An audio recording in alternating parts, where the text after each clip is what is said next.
भारत में कई राजाओं महाराजाओं ने अपने रहने के लिए या आपातकालीन स्थिति में छुपने के लिए किले बनवाए थे।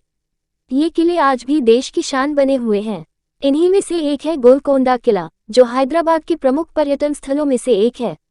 ये किला देश की सबसे बड़ी मानव निर्मित झीलों में से एक हुसैन सागर झील से लगभग 9 किलोमीटर की दूरी पर स्थित है और इस क्षेत्र के सबसे संरक्षित स्मारकों में से एक है। कहा जाता है कि इस किले का निर्माण कार्य 1600 के दशक में पूरा हुआ था, लेकिन इसे बनाने की शुरुआत 13वीं शताब्दी में काकतीय राजवंश द्वारा की गई थी। ये किला अपनी वास्तुकला, पौराणिक कथाओं, इतिहास और रहस्यों के लिए जाना जाता है। इस किले के निर्माण से एक रोचक इतिहास जुड़ा हुआ है। कहते हैं कि एक दिन एक चरवाहे लड़के को पहाड़ी पर एक मूर्ति मिली। जब उस मूर्ति की सूचना तत्कालीन शासक काकतीय राजा को मिली तो उन्होंने उसे पवित्र स्थान मानकर उसके चारों ओर मिट्टी का एक किला बनवा दिया, जिसे आज गोलकोंडा किला के नाम से जाना जाता है। 400 फीट ऊंची पहाड़ी पर बने इस किले में 8 दरवाजे और 87 गढ़ हैं। फतेह दरवाजा किले का मुख्य द्वार है, जो 13 फीट चौड़ा और 25 फीट लंबा है। इस दरवाजे को स्टील स्पाइक्स के साथ बनाया गया है, जो इसे हाथियों से बचाते थे।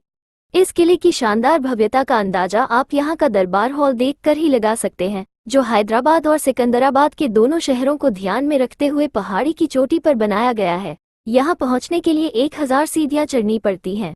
इस किले का सबसे बड़ा रहस्य ये है कि इसे इस तरह बनाया गया है कि जब कोई किले के तल पर ताली बजाता है तो उसकी आवाज बाला हिस्सार गेट से गूंजते हुए पूरे किले में सुनाई देती है। इस जगह को तालिया मंडप या आधुनिक ध्वनि अलार्म भी कहा जाता है। ऐसा माना जाता है कि किले में एक रहस्यमय सुरंग भी है, जो किले के सबसे निचले भाग से होकर किले के बाहर निकलती है। कहा जाता है कि इस सुरंग को आपातकालीन स्थिति में शाही परिवार के लोगों को सुरक्षित बाहर पहुंचाने के लिए बनाई गई थी, लेकिन अब तक इस सुरंग का कुछ पता नहीं चल पाया है।